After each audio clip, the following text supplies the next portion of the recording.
So நேத்தியே பார்த்தோம் டிக்யூபி top quality people. So என்னென்ன வேணும், அவங்க வந்து நல்ல ஒரு கேரக்டரோடு இருப்பாங்க, இன்டிகிரிட்டி இஷ்யூ இருக்காது, நல்ல ஒரு குட் வேல்யூஸோடு இருப்பாங்க, பாசிட்டிவ் ஆட்டிடியூட்டில் இருப்பாங்க. தட் மீன்ஸ் இன்டிகிரிட்டினா உங்களுக்கே தெரியும், பொய் திருட்டு அந்த மாதிரி. குட் வேல்யூஸ் அப்படின்னும் போது கைண்ட் ஹார்ட்டட், அடுத்தவங்கள மதிக்கிறது, ஸோ மற்றவங்களுடைய ஃபீலிங்ஸை வந்து ரெஸ்பெக்ட் பண்ணுறது, இது எல்லாமே குட் வேல்யூஸில் வரும். ஸோ இந்த மாதிரி இருக்கிற பீப்புள் வந்து டோட்டல் குவாலிட்டி ஆஃப் பீப்புள் அப்படின்னு சொல்லிட்டு ஆத்தர் சொல்கிறாங்க. ஸோ நார்மலாக வந்து கஸ்டமர் சர்வீஸ் அப்படின்னும் போது நம்ம ஒரு சில வேர்ட்ஸ் வந்து யூஸ் பண்ணுறதுக்கு ட்ரைனிங் கொடுப்பாங்க. ப்ளீஸ், தேங்க்யூ, நல்ல ஒரு ஸ்மைல், இதெல்லாமே வந்து ஹேண்ட் ஷேக், இதெல்லாமே சொல்லுவாங்க. ஆனால் ஒரு பர்சனுக்கு மற்றவங்களுக்கு தேங்க்ஸ் சொல்கிறதோ இல்லை வந்து ப்ளீஸ் பண்ணுறதோ, நல்லா சிரிக்கிறதோ, கை கொடுக்குறதோ பிடிக்காத விஷயத்தில், ஆனால் அவங்க வந்து பொய்யா நடிக்கும்போது அவங்களுடைய பொய்யான ஸ்மைலை வந்து பீப்புளால் கண்டிப்பாக வந்து கண்டுபிடிக்க முடியும். ஸோ இது வந்து மற்றவங்களுக்கு ஒரு இரிட்டேட்டிங்காக இருக்கும். பொய்யா நடிக்கும்போது அது இரிட்டேட்டிங்காக இருக்கும். சரியா?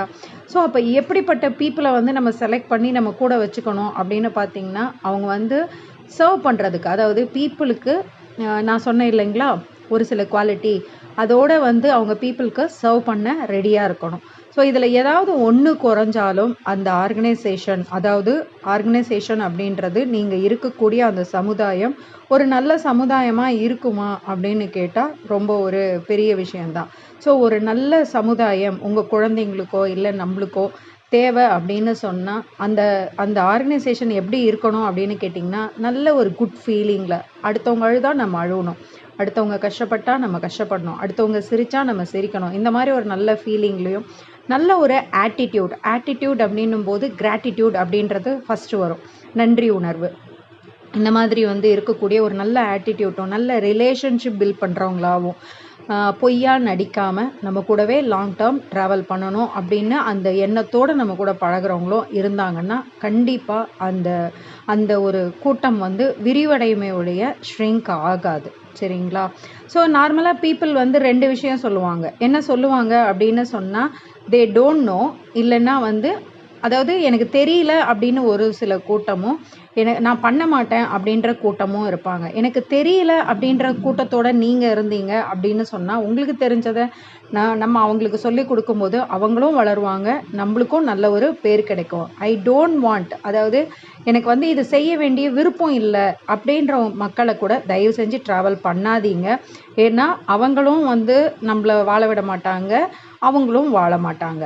இந்த ஐ டோன்ட் வாண்ட் அப்படின்றதுலையும் 2 கேட்டகரி இருக்குது.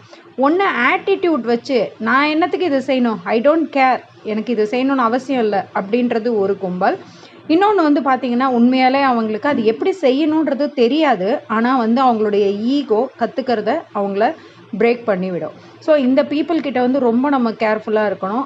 ஐ டோன்ட் நோ அப்படின்னு ஓப்பனாக சொல்கிறவங்கள நீங்கள் கையை பிடிச்சி தாராளமாக ரொம்ப தூரம் கூப்பிட்டு போக முடியும். அது எதுவாக இருந்தாலும், ஹெல்த்தாக இருந்தாலும், வெல்த்தாக இருந்தாலும், சமையலாக இருந்தாலும், எந்த ஒரு விஷயமா எடுத்துக்கிட்டாலும், டெய்லரிங்காக இருந்தாலும், இல்லை உங்களுக்கு ஒரு விஷயம் தெரியும் அப்படின்னாலும், அந்த மாதிரி பீப்புள் கூட இருக்கும்போது உங்களோட நாலேஜும் இன்க்ரீஸ் ஆகும், உங்களோட வேல்யூவும் இன்க்ரீஸ் ஆகும். சரிங்களா? அதாவது சிம்பிளாக என்ன சொல்கிறாங்க அப்படின்னு கேட்டிங்கன்னா, ஒரு டவருடைய ஹைட் வந்து 190.8 மீட்டர். சரிங்களா? அதாவது அதோட வெயிட் மட்டும் பார்த்திங்க அப்படின்னா 10,884 டன். ஓகே. ஆனால் அதனுடைய பேஸ், அதாவது ஆட்டிடியூட் அப்படின்றது 60% ஸ்ட்ராங்காக இருந்தால் மட்டும்தான், அந்த ஃபவுண்டேஷன் ஸ்ட்ராங்காக இருந்தால் மட்டும்தான், அதாவது ஆட்டிடியூட் அப்படின்ற ஃபவுண்டேஷன் ஸ்ட்ராங்காக இருந்தால் மட்டும்தான் சக்ஸஸ் வந்து கண்டிப்பாக கிடைக்கும் அப்படின்னு ஆத்தர் சொல்கிறாங்க.